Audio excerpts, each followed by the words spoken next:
ঐতিহাসিক জুলাই ঘোষণাপত্র পাঠ অনুষ্ঠানে সারা দেশ থেকে ছাত্র জনতা আনতে ৮ জোড়া ট্রেন ভাড়া করেছে সরকার।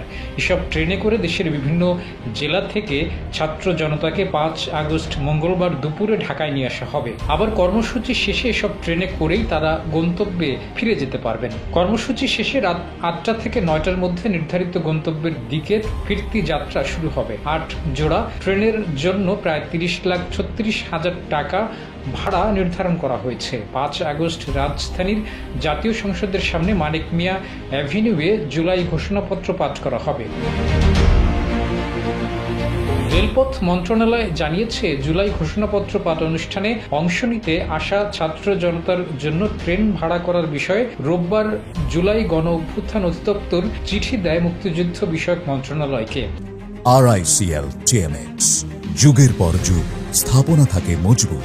এরপর রেলপথ মন্ত্রণালয় ৮টি বিশেষ ট্রেনের ব্যবস্থা করেছে। ট্রেনগুলোর ভাড়া মুক্তিযুদ্ধ বিষয়ক মন্ত্রণালয় থেকে পরিশোধ করা হবে।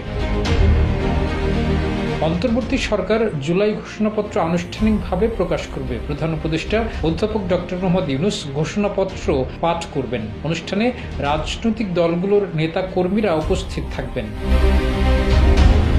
রেলওয়ে জানিয়েছে, 16টি কোচের সমন্বয়ে তৈরি করা একটি বিশেষ ট্রেন চট্টগ্রাম থেকে ঢাকায় আসবে। এতে আসন সংখ্যা হবে 892টি। এর বাইরে দাঁড়িয়ে আরও অনেক মানুষ আসতে পারবেন। এই ট্রেনের জন্য রেল কর্তৃপক্ষ ভাড়া নির্ধারণ করেছে 7 লাখ টাকার কিছু বেশি। গাজীপুরের জয়দেবপুর থেকে আরেকটি বিশেষ ট্রেন চলবে 8টি কোচ নিয়ে। এতে যাত্রী আসন থাকবে 736টি।